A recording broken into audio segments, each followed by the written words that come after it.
तो फिर से एक बार आप जुड़ चुके हैं हमारे साथ और आज हम लोग पढ़ेंगे फार्म पावर एंड ट्रैक्टर। तो जैसा कि आप मेरे साथ जुड़े हुए थे, अच्छे से पढ़ रहे थे, हमारे साथ बनाए हुए थे, तो आज ये सेकेंड लेक्चर है, लेक्चर नंबर सेकेंड। और आज इसमें बात होगी फार्म पावर एंड ट्रैक्टर के जो सेकंड जो कुछ बच गया था, हम लोग आगे नेक्स्ट लेक्चर में बात करने वाले थे उसके लिए। तो इसको स्टार्ट करने से पहले हम लोग जानेंगे थोड़ा सा मोटिवेशन कि हम लोग क्या मोटिवेशन, ताकि तौर ताजगी महसूस हो सके।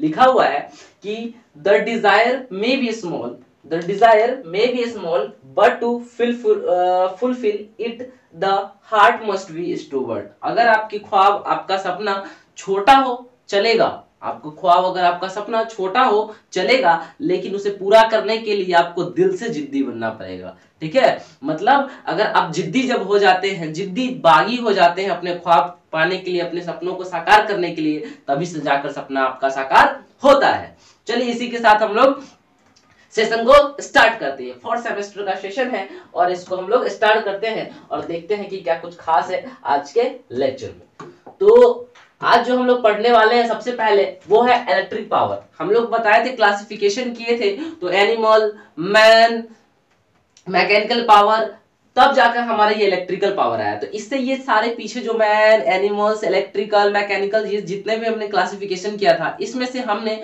अभी तक ह्यूमन पावर, उसके बाद animals power, then third number mechanical power, जो कि हमने फर्स्ट लेक्चर में कवर किया है। ये हमारा सेकंड लेक्चर है, इसमें हम लोग इलेक्ट्रिकल पावर के बारे में बात करेंगे। और जैसा कि आप हमारे साथ जुड़े हुए अच्छे से पढ़ते आ रहे हैं, तो चलिए देखते हैं कि ये जो इलेक्ट्रिकल पावर है, आखिर इलेक्ट्रिकल पावर का क्या मतलब है, इलेक्ट्रिकल पावर का यूज क्या करते हैं और कहां हम इसका सदुपयोग करते हैं। लिखा हुआ है electrical power is used mostly in the form of electrical motors to the farming. मतलब क्या, इलेक्ट्रिकल पावर का, ये जो इलेक्ट्रिकल पावर लिखा हुआ है, ये जो इलेक्ट्रिकल पावर लिखा हुआ है, इस इलेक्ट्रिकल पावर का यूज हम मोस्टली कहां करते हैं, तो फार्मर में फार्मिंग करने के लिए फार्मर यूज करते हैं। तो किस चीज में, तो मोटर के तौर पे। ठीक है, मतलब क्या, इलेक्ट्रिकल पावर का हम लोग यूज करते हैं फार्मिंग में, किसके लिए, तो अपने कृषि को, अपने जो हमारा जो फसल है उसको सींचने के लिए कौन,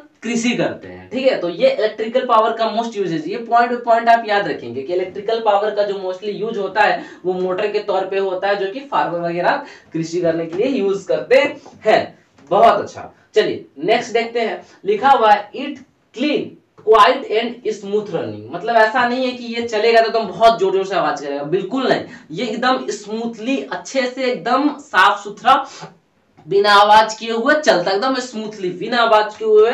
और इसमें इतना ज्यादा केयर करने की जरूरत नहीं होती, आप एक बार स्टार्ट कर देते हो, रन अप कर देते हो, फिर ये ऑटोमेटिक चलता हुआ होता है। ठीक है, ज्यादा आवाज नहीं करती, स्मूथली और रन करती है, इसलिए लिखा हुआ it is the clean quiet and smoothly running. Okay, चलिए थर्ड नंबर देखते हैं।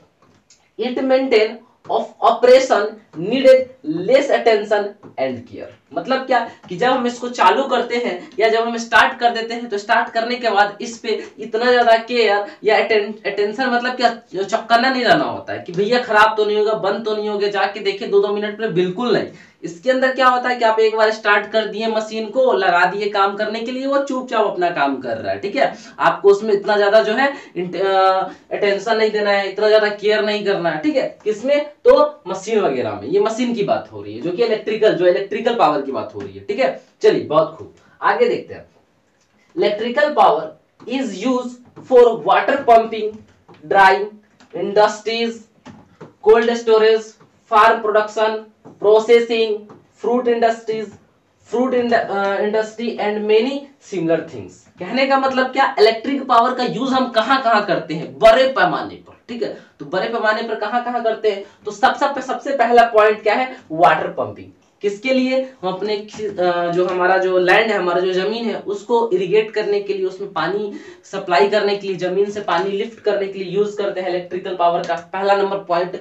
दूसरा नंबर पॉइंट, इंडस्ट्रीज वगैरह, जो बड़ा बड़ा इंडस्ट्रीज है, हम वहां पे हम यूज करते हैं। फिर कोल्ड स्टोरेज, कोल्ड स्टोरेज समझते हैं ना, जो अपना जो फूड स्टोर करते हैं, तो जहां फूड स्टोर करते हैं उसी को कोल्ड स्टोरेज बोलते हैं, ठीक है। बहुत बड़ा घर होता है, उसमें सारा सिस्टम वगैरह लगा होता है कोल्ड ड्रिंक वगैरह का, तो वहां पे यूज करते हैं कोल्ड स्टोरेज का। फिर क्या है, फार्म प्रोडक्शन प्रोसेसिंग, हम जो अपने फसल को उपजाते हैं, तो उपजाने के साथ जो मान लीजिए फसल हम हार्वेस्ट करके लाए, तो क्लीनिंग वगैरह करने के लिए, तो ये सब चीज करने के लिए, या अपने फसल को मतलब सुरक्षित रखने के लिए किसका यूज करते हैं, तो इलेक्ट्रिकल पावर का यूज करते हैं। कहोगे सर कैसे, तो लाइटिंग चाहिए, कोल्डिंग चाहिए, तो ये सारा चीज कौन करेगा, इलेक्ट्रिकल पावर ही करेगा, सिंपल सी बात है। तो इलेक्ट्रिकल पावर का यूज किए। फिर फ्रूट इंडस्ट्रीज वगैरह बहुत ज्यादा करती है, क्योंकि उसको फ्रूट लॉन्ग टाइम तक प्रिजर्व करके रखना है, सुरक्षित करके रखना है कि खराब ना हो जाए। तो ये सारा चीज में जो है हमारा इलेक्ट्रिकल पावर का यूज मतलब लार्ज पैमाने पर होता है और होता आ रहा है, ठीक है। तो ये सारा चीज जो है इलेक्ट्रिकल पावर का यूजेस है, तो इसको आप लोग ध्यान रखेंगे, और जो है आप बाकायदा से ऐसे ही लिख के आएंगे, ठीक है। ऐसा नहीं कि पता चले कि हमने जो मतलब लिखना था वो लिखा ही नहीं, तो ऐसा कुछ नहीं करना है, एकदम अच्छे से लिखना है और आगे बढ़ना है। चलिए आगे देखते हैं। रिन्यूएबल एनर्जी, अब हम लोग इलेक्ट्रिकल पावर खत्म कर लिए, अब हम लोग बात करने वाले हैं रिन्यूएबल एनर्जी की, ठीक है। किसकी, रिन्यूएबल एनर्जी। तो चलिए जानते हैं रिन्यूएबल एनर्जी क्या होता है। जैसा कि मैंने पिछले लेक्चर में बताया था और इस लेक्चर में भी मैं बता रहा हूं, it is the energy mainly obtained from the renewable sources of energy like a sun and wind। मैंने पिछली क्लास में बताया था कि भाई वैसा एनर्जी जो मुझे कहां से मिले, कहां से मिले, तो सन से मिले और वाइंड से मिले, जिसका यूज हम क्या बार बार कर सके, क्या कर सके, बार बार कर सके, ठीक है। रिन्यूअल मतलब बार बार कर सके, उसको हम क्या बोलते हैं, रिन्यूएबल सोर्सेज बोलते हैं, ठीक है। क्या बोलते हैं, रिन्यूएबल सोर्स बोलते हैं, जिसका यूज हम बार बार कर सके, और कहां से ऑब्टेन्ड हो, तो सन और वाइंड से ऑब्टेन्ड हो। सन और हवा से आने वाला एनर्जी को हम रिन्यूएबल एनर्जी बोलते हैं, जो कि कभी खत्म नहीं होता है, जितना हम यूज करें लगातार कर सकते हैं, खत्म होने की चीज नहीं है। ऐसे एनर्जी को हम रिन्यूएबल एनर्जी कहते हैं। चलिए आगे देखते हैं। आगे लिखा हुआ है हमारे पास, आगे लिखा हुआ है biogas energy, wind energy and solar energy are use in the agriculture. बहुत अच्छी बात है, एग्रीकल्चर तो आना ही आना है, agriculture and domestic purpose with suitable device. बहुत बड़ी बात लिख दी है, ध्यान दीजिएगा, बहुत बड़ी बात है। बात यह है कि बायोगैस, क्योंकि मान लीजिए सारा चीज का तो हम यूज कर लेते हैं, लेकिन जो हमारा बायोगैस है, ये बायोगैस डोमेस्टिक पर्पस के लिए लार्ज पैमाने पर यूज करते हैं। ये सारा जो पॉइंट है, आप एक एक पॉइंट को ध्यान रखिएगा, तभी जाकर एग्जामिनेशन में अच्छे से लिख पाइएगा और नंबर अच्छा आएगा। ये सारे पॉइंट मेंशन होनी चाहिए, ठीक है। तो बायोगैस एनर्जी, वाइंड एनर्जी और सोलर एनर्जी का तो यूज करते हैं, साथ में एग्रीकल्चर पर्पस के लिए डोमेस्टिक यूज में किसका यूज करते हैं, तो बायोगैस यूज करते हैं, ठीक है। क्योंकि बायोगैस का यूज डोमेस्टिक पर्पस के लिए भी करते हैं और एग्रीकल्चर पर्पस के लिए भी करते हैं, जो कि सुटेबल डिवाइस के साथ होना चाहिए, ठीक है। तो बायोगैस समझ गए, मतलब ऐसा नहीं कि सिर्फ बायोगैस का हम यूज फैक्ट्री वगैरह, इंडस्ट्री वगैरह के लिए ही करेंगे, नहीं, एग्रीकल्चर के लिए भी करेंगे, उसके साथ साथ एग्रीकल्चर के लिए भी ये सारी एनर्जी का हम यूज करने वाले हैं, और कुछ जो है उसका डोमेस्टिक पर्पस के लिए भी यूज करते हैं। तो ये सारी चीज को समझ गए। चलिए अच्छा, नोट बनाते चलिएगा, बाकायदा से इसका स्क्रीनशॉट लीजिएगा, वीडियो को पॉज कीजिएगा और नोट डाउन कीजिएगा, इतना बात आपको जो है याद रखना है। चलिए आगे देखते हैं। आगे जो हमारा है, आगे जो है रिन्यूएबल एनर्जी के बाद आता है रिन्यूएबल एनर्जी का एक और पार्ट है, जिसको हम लोग देखेंगे। चलिए रिन्यूएबल एनर्जी में क्या है कि renewable energy can be use for lighting. बहुत अच्छी बात है, रिन्यूएबल एनर्जी का हम लोग यूज किस किस पर्पस के लिए करते हैं, तो लाइटिंग के लिए करते हैं, कुकिंग के लिए करते हैं, वाटर हीटिंग के लिए करते हैं, स्पेस हीटिंग के लिए करते हैं, वाटर डिस्टिलेशन के लिए करते हैं, फूड प्रोसेसिंग के लिए करते हैं, वाटर पंपिंग के लिए करते हैं, एंड इलेक्ट्रिकल जनरेटिंग के लिए करते हैं। बहुत अच्छी बात है, मतलब क्या, रिन्यूएबल एनर्जी का यूज हम क्यों करें भाई। रिन्यूएबल एनर्जी अगर मेरे पास है तो उसका क्या क्या यूज करें, क्योंकि कोई भी सामान है आज की दुनिया में तो उसका यूज है कि नहीं, चाहे जो हो, आप देख ही सकते हैं। तो वैसे ही रिन्यूएबल एनर्जी का हम यूज करते हैं लाइटिंग के लिए, मतलब क्या, बिजली के लिए। यहाँ बॉल है, इसमें लाइट जोड़ दिए, ये क्या किया, ग्लो कर गया, है कि नहीं, तो क्या हम लाइटिंग के लिए यूज कर लिए। फिर खाना बनाने के लिए कर लिए, मान लीजिए इस टाइप का स्टोव लगा हुआ है, इसमें जो है रिन्यूएबल एनर्जी का जो है यूज क्यों कर रहे हैं, खाना बनाने के लिए कर रहे हैं, मेरा खाना पक रहा है ऐसे ऐसे, नहीं, तो खाना बनाने के लिए कर रहा है, पानी को गर्म करने के लिए कर रहा है। स्पेस हीटिंग मतलब हम देखते हैं ना हीटर वगैरह क्या करता है, अब जहाँ है जिस परिवेश में है उस रूम को गर्म कर देता है, तो स्पेस हीटिंग के लिए कर रहा है। वाटर डिस्टिलेशन करने के लिए कर रहा है, फूड प्रोसेसिंग, वाटर पंप, मतलब कि ऑलमोस्ट जितना भी काम है, जितना हम समझाते आ रहे हैं, यही सारा चीज है रिन्यूएबल एनर्जी के अंदर। और ये सारा चीज के लिए रिन्यूएबल एनर्जी हम यूज करते हैं। ये सारा चीज आप याद रखेंगे और पॉइंट पे पॉइंट लिख के आएंगे। चलिए आगे देखते हैं। लोग कहते हैं कि भैया हमसे नहीं हो पा रहा, मुझे आता ही नहीं, मैं बहुत कमजोर। अरे भाई कमजोर नहीं हो, तुम्हारे अंदर भी शक्ति है, वो क्षमता है, कर सकते हो। बस पॉइंट टू पॉइंट नोट तो करो, सुन तो लो कि भाई है क्या, बस सुन लो। नोट अगर नहीं हो रहा तो कोई दिक्कत ना, सिर्फ इसको सुन लो भाई। सुन लोगे अच्छे से तो एग्जामिनेशन में लिख के आ जाओगे। और एक बार नहीं 10 बार सुन लो। नहीं लिख सकते हो कोई बात नहीं, लेकिन 10 बार सुन तो सकते हो। अगर इसको 10 बार सुन लेते हो तो अच्छा नंबर लाने से आपको कोई नहीं रोकेगा, ये मेरी गारंटी है, लिख कर मैं देता हूं आपको। ठीक है, बस सुन लो, लेकिन 10 बार। जब तक 10 बार नहीं सुनोगे दिक्कत है फिर। ठीक है, चलो आगे देखते हैं। अच्छा, आगे लिखा हुआ है this types of energy is inexhaustible in the natures. अच्छा, कुछ एनर्जी है जो है हमारा टाइप का एनर्जी जो हमारे एनवायरनमेंट में, हमारे वातावरण में जो एग्जिस्ट करती है, रहती है।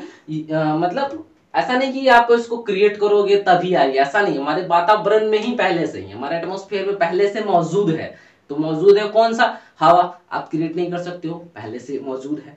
सनलाइट क्रिएट नहीं कर सकते हो, पहले से मौजूद है। वाटर फ्लो, पानी क्या बहना, पहले से आप क्रिएट नहीं कर सकते हो। मतलब क्या, ये नेचुरल चीजें हैं जो कि कभी खत्म नहीं होने वाला चीज है। ठीक है, और इससे आप क्या कर सकते हो, एनर्जी क्रिएट कर सकते हो। एनर्जी क्रिएट करके कन्वर्ट करके यूजेस कर सकते हो मेनी टाइप से। ठीक है, इज नोन एज आपका जो हो गया कौन सा, रिन्यूएबल एनर्जी। चलिए, इतना सारा बात तो हम समझ गए इस रिन्यूएबल एनर्जी के दौर में। अब रिन्यूएबल एनर्जी से थोड़ा आगे बढ़े तो फार्म पावर एंड ट्रैक्टर में कुछ तथ्यात्मक बात है जिसको हम लोग समझेंगे। चलिए, बहुत अच्छी बात है। इसके अंदर लिखा हुआ है कि फार्म पावर का मतलब हम समझाए हैं, आप जाके फर्स्ट वाले लेक्चर देखेंगे। ठीक है, तो पावर क्या है? तो power can be defined as a work done upon energy consumed per unit time. बहुत बड़ी बात लिख दी है, और ये बहुत जो है मतलब कॉम्पिटिटिव एग्जामिनेशन में भी पूछा जाता है कि पावर क्या होता है। तो वर्क डन अपॉन एनर्जी मतलब क्या, जितना आप काम करते हो, जितना आप काम करते हो, जितना आप काम करते हो, और उसमें जो लगा एनर्जी, ठीक है, किसके रिस्पेक्ट में? टाइम के रिस्पेक्ट में, वही तो आपका पावर कहलाता है, वही तो आपकी शक्ति है। मतलब कितने टाइम के अंदर, कितने टाइम के अंदर आपने कितने एनर्जी को लेकर आपने कितने सारे काम को कर लिया, वही आपका पावर कहलाता है। वही आपका क्या है? पावर कहलाता है। Power can be define, power को वही डिफाइन करता है। तो क्या डिफाइन करता है? वर्क डिफाइन करता है कि आपने काम कितना किया। ठीक है, वर्क डन अपॉन एनर्जी मतलब कितना एनर्जी लिया और आपने कितने वर्क किया, कितने किलो कैलोरी ऊर्जा में आपने कितने वर्क को कंप्लीट कर दिया, और कंज्यूम पर यूनिट टाइम, और उसके दौरान आपने कितने समय लिया, उसी को हम क्या बोलते हैं? पावर बोलते हैं। चलिए, पावर को एक और वे में समझते हैं। लिखा हुआ है it is the rate of doing work. बहुत सही बात है, बिल्कुल इसको एकदम छोटा कर दिए। It is rate of doing work मतलब क्या? काम करने में आपका जो लगा वक्त, काम करने में जो लगा आपका समय इज नोन एज वर्क। काम को तो वही बोलते हैं ना कि कोई इंसान काम कर रहा है, तो कैसे बोलोगे मेरा काम हो गया? तो देखते हो लेबर वगैरह घर बनाने आता है, 5 सुबह के 10 बजे से लेके शाम के 5 बजे तक काम करता है, कुछ 7-8 घंटे 4-5 घंटे जो वर्क किया, और इस कुछ घंटे में उन्होंने क्या किया, देखा कि भाई कोई इंसान जो है तो उसका मकान बन गया, कुछ ईटा वीटा जुड़ गया, कुछ जो है वाल थोड़ा बड़ा हो गया, दीवार थोड़ा सा बड़ा बन गया, तो बोला कि हाँ आज काम हुआ है। मतलब क्या, उसने इतने कुछ टाइम पीरियड के अंदर, कुछ 5 से 7 घंटे के अंदर उसने जितने वाल को रेडी कर दिया, वही तो उसका वर्क है, वही तो उसका काम है। उसी को तो हम पावर बोलेंगे। मतलब इंसान के अंदर कितना कैपेसिटी है कि 5 घंटे के अंदर या 5 से 7 घंटे के अंदर उसने एक दीवार खड़ा कर दिया, इज नोन एज पावर। ठीक है, क्लियर? चलिए आगे बढ़ते हैं। It is rate of doing work जो कि हमने अभी बताया। अच्छा, 1 joule per second equal to 1 वाट होता है। 1 joule per second equal to 1 वाट होता है। इतना बात याद रखेंगे, 1 joule per second equal to 1 वाट। अच्छा, 1 वाट। अच्छा, 1 केजी 1 किलोवाट। अब 1 किलोवाट की बात हो रहा है। 1 किलोवाट इक्वल टू क्या होता है? तो 1 किलोवाट इक्वल टू होता है 1000 वाट। 1 किलोवाट इक्वल टू होता है 1000 वाट। क्या याद रखेंगे? 1000 वाट। ठीक है, क्या होता है? 1000 वाट होता है, याद रखेंगे। 1000 वाट होता है। चलिए बहुत अच्छा, बहुत अच्छी बात है। आगे देखते हैं 1 joule per second, 1 joule per second equal to 746 watt होता है, ठीक है, जो कि एक horse power, 1 horse power equal to होता है, 1 हॉर्स पावर इक्वल टू होता है 746 वाट, 746 वाट याद रखिएगा, ठीक है, 746 वाट। अच्छा 1 हेक्टेयर इक्वल टू क्या होता है, ये क्वेश्चन सा बहुत लाजमी क्वेश्चन है, और अगर आप एक इंजीनियर हैं तो आपको पता होना चाहिए, ठीक है। अगर 1 हेक्टेयर में पूछा जाए कि भैया 1 हेक्टेयर इक्वल टू कितना होता है, तो 10 to the power 4 metre square, कितना होता है, 10 to the power 4 metre square, इतना जो है 1 हेक्टेयर इक्वल टू होता है, आपको याद होना चाहिए। 1 hectare equal to 10 to the power 4 metre square होता है। चलिए बहुत खूब, आगे बढ़ते हैं। तो ये सारी चीजों को हम लोग थोड़ा सा जो है समझते समझते आगे बढ़ेंगे, ठीक है।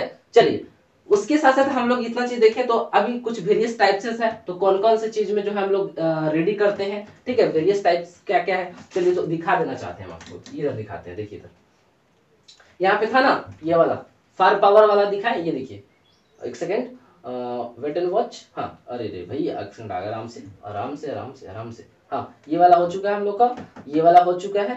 अच्छा अब देखिए ये, अरे भाई थोड़ा पीछे आ जाओ एक सेकंड, हाँ ये वाला बचा है, चलिए इसको कर लेते हैं। तो अब यहाँ पे क्या है, फार्म पावर, फार्म पावर की बात हो रही है, जैसे कि मैंने पीछे भी जूल सेकेंड पर सेकेंड सारा कुछ मैंने समझा दिया।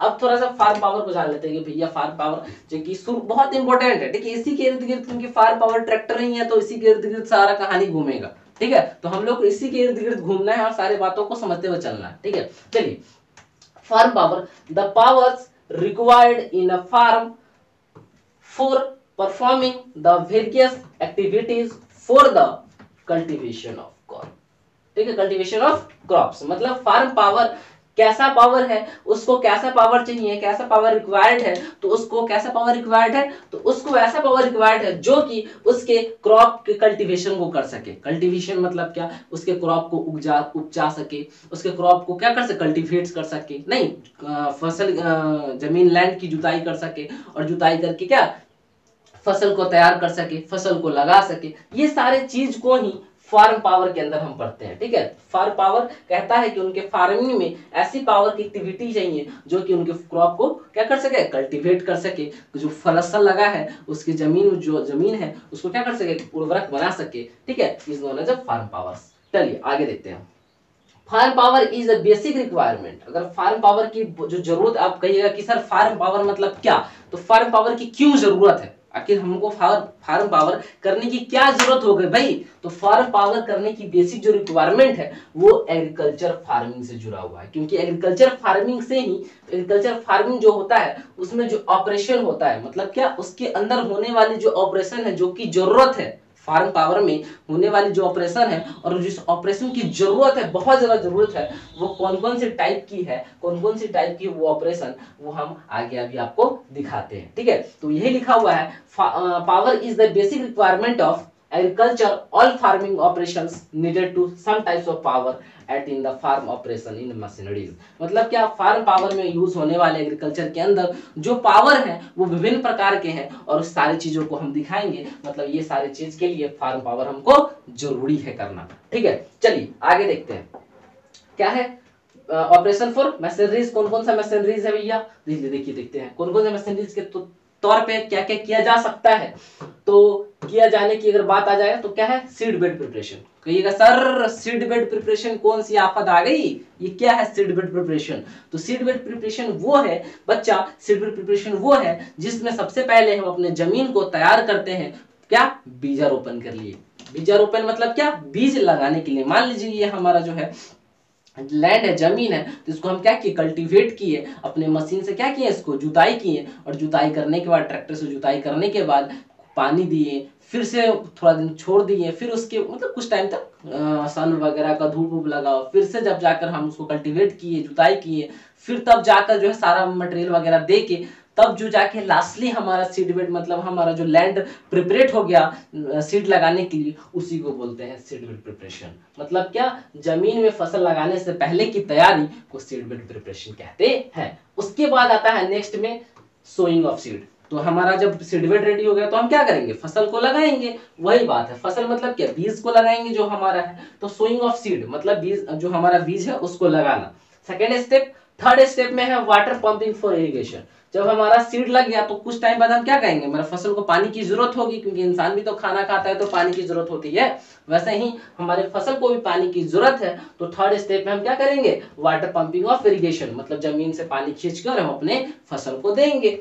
थर्ड, अच्छा ये सारी चीज तो हो गया। फोर्थ स्टेप में क्या है, प्राइमरिंग एंड डस्टिंग ऑफ क्रॉप्स। अब कुछ समय के बाद हमारा फसल ग्रो करेगा तो उस पर क्या हो जाएगा, इंसेक्ट पेस्ट लगना शुरू हो जाएगा, उस पर डस्ट आके इकट्ठा हो जाएगा। तो इसके लिए हमको क्या करना पड़ेगा, स्प्रे करना पड़ेगा, जिससे उस पर डस्ट जो है वो भी हट जाए, और साथ साथ जो इंसेक्ट पेस्ट लगा है, कीड़ा मकोड़ा लगा है हमारे फसल में, वो भी क्या हो जाए, हट जाए, वो भी खत्म हो जाए। तो इसके लिए क्या करेंगे, हम spraying and dusting of crops करेंगे। उसके बाद जब हमारा ये सारा प्रोसेस कंप्लीट हो जाएगा तो हमारा फसल लगता है अब तब पक के तैयार हो चुका है। अब हम क्या करेंगे, अपने फसल को हार्वेस्ट कर लेंगे, मतलब अपने फसल को काट लेंगे, अपने फसल को फील्ड से निकालेंगे। चलो भैया मेरा फसल तैयार है, अब हम फसल को काट लेते हैं। तो फसल को हार्वेस्ट कर लेंगे, कट कर लेंगे। उसके बाद क्या करेंगे, थ्रेसिंग करेंगे, थ्रेसिंग ऑफ क्रॉप। मतलब क्या, हम अपने फसल को काट तो लिए हैं, अब उसमें से दाना भी तो निकालना है। तो दाना निकालने के लिए क्या, मशीन के थ्रू हम डालेंगे, और मशीन से जो हमारा सीड है वो अलग हो जाएगा, और हमारा एक तरफ का ग्रेन, मतलब हमारा जो ग्रेन है वो अलग हो जाएगा, और जो उसका डंटी वाला पोर्शन है वो अलग हो जाएगा। ठीक है, उसके बाद क्या होगा, प्रोसेसिंग ऑफ क्रॉप्स। उसके बाद हम क्या करेंगे, अपने फसल को क्या प्रोसेस करेंगे, मतलब क्या सेपरेट करेंगे, कि हमारा जो दाना वाला है वो अच्छे से सेपरेट हो जाए, और हस्क वगैरह एक तरफ सेपरेट हो जाए। तो हम क्या करेंगे, उसमें कुछ प्रोसेस आएगा, मशीन मिल वगैरह में भेजेंगे, ये सारा प्रोसेस उसके अंदर आ जाएगा। उसके बाद लास्टली और सबसे आखिरी जो प्रोसेस है वो है ट्रांसपोर्टेशन का, transportation of crop for the marketing purpose. अब हम जब सब सारा चीज रेडी हो गया, मेरा फसल बनकर आ गया, तैयार होकर आ गया है, सारा चीज कंप्लीट कर लिए, तो हम उसको बेचेंगे भी। तो किसान क्यों फसल करते हैं, बेचने के लिए करते हैं। तो वो क्या करेंगे, अब ट्रांसपोर्ट करेंगे, ट्रांसपोर्ट करके अपने फसल को बेच देंगे मार्केट में, और वो अच्छा प्रॉफिट पाएंगे। ये मतलब जो प्रोसेस है, ये जो प्रोसेस था, आखिरकार यही जो है लास्टली प्रोसेस के अंदर कंसीडर होता है। ठीक है, चलिए बहुत खूब।